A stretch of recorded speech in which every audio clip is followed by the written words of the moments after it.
Hello বন্ধুরা, সবাই কেমন আছো? দেখো কোথায় বেড়াতে আসছি। পাহাড়ি এলাকায় একটি পাহাড়ি রাস্তায়। কত ফাইন পাহাড়ি রাস্তা। হেঁটে যাচ্ছি সামনের দিকে। দেখো কত সুন্দর রাস্তা। সামনে সুন্দর একটি গাছ।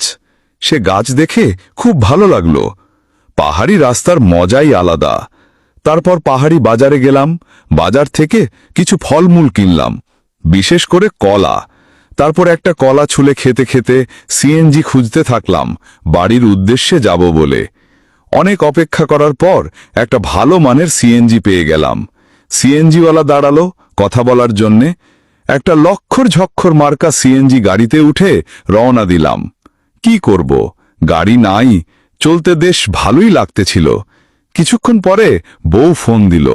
বউকে বললাম, এই তো রাস্তাতেই আছি, কোনো অসুবিধা নাই, সব ঠিক আছে।